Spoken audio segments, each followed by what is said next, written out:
to my channel. Hello guys, இன்றைக்கி நம்ம என்ன பண்ண போகிறோம்னா ஒரு டிஃப்ரெண்ட்டான எக்ஸ்பெரிமெண்ட் தான் பண்ண போகிறோம். என்னென்னா மோமோஸ் பண்ண போகிறோம். நம்மக்கிட்ட தேவையான அனைத்து வெஜ்ஜிஸ் இருக்குது, மைதா இருக்குது, அண்ட் தென் கார்ன்ஃப்ளவர்ஸ் ரொம்ப அதிகமாகவே இருக்குது. சரி வாங்க மோமோஸ் பண்ண ஸ்டார்ட் பண்ணிடலாம். ஃபர்ஸ்ட் நம்ம தேவையான வெஜிடபிள்ஸ்லாம் கட் பண்ணிக்கலாம். இப்போல்லாம் வெஜிடபிள்ஸ் கட் பண்ண போனாலே இந்த வீடியோ தான் எனக்கு ஞாபகம் வருது. என்ன ஒன்றும் பண்ணிடாதீங்க, தயவு செஞ்சு விட்டுடுங்க. ஐயோ என்ன கொண்டுறானுங்க.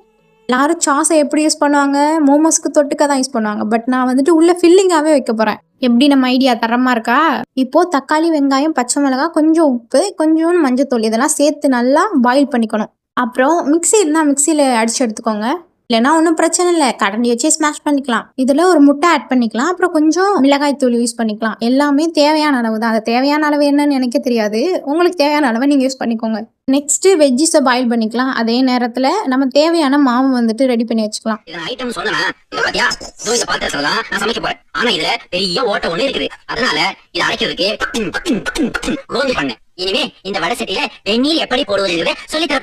இந்த மாதிரி தான் வந்துச்சு.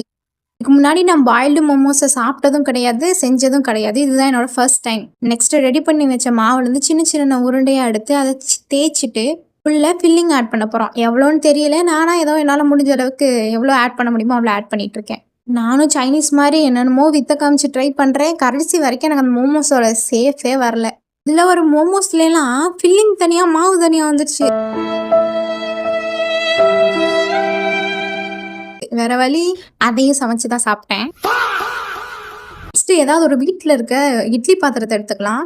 நம்ம செஞ்ச எல்லா மோமோஸை வச்சு கீழே வெஜ் மோமோஸ், மேலே எக் மோமோஸ்ன்னு வச்சுட்டு ஸ்டீம் பண்ணியாச்சு. ஒரு 15 மினிட்ஸே அதிகம் தான். ஃபஸ்ட்டு ஓப்பன் பண்ணி பார்த்தா ஒரு தரமான மோமோஸ் ரெடி. என்னதான் இந்த உலகம், என்ன நீ செஃப்ன்னு சொன்னாலும் இந்த காதில் வாங்கி இந்த காதில் விட்டுட்டு ஒரு பெரிய செஃப்பா மாறி வந்து காட்டுறண்டா அப்படி சொல்லிட்டு கான்ஃபிடன்ஸ் லெவலை இன்னும் கொஞ்சம் அதிகமாக ஏற்றிக்கிட்டு இப்போ நம்ம செஃப்லேருந்து கஸ்டமராக மாற போகிறோம்.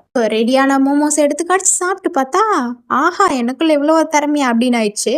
ஏன்னா அப்படி ஒரு டேஸ்ட்டு, இந்த மாதிரி டேஸ்ட்டில் நான் வேறு எங்கேயுமே சாப்பிட்டது கிடையாது. ஏன்னா நான் பாயில்டு மோமோஸே சாப்பிட்டது கிடையாது. ஏதோ எக் மோமோஸ் கொஞ்சம் ஓரளவுக்கு ஓகேவாக இருந்துச்சு. வெஜ் மோமோஸை வாயிலே வைக்க முடியலை. ஸோ அஸ் அ கஸ்டமராக இந்த செஃப்புக்கு எவ்வளோ ரிவ்யூ கொடுக்கலான்னா 5க்கு ஒரு 3 கொடுக்கலாம். பட் இவரோட கான்ஃபிடன்ஸ்க்கே 5க்கு 10 மார்க்கே கொடுத்துடலாம்.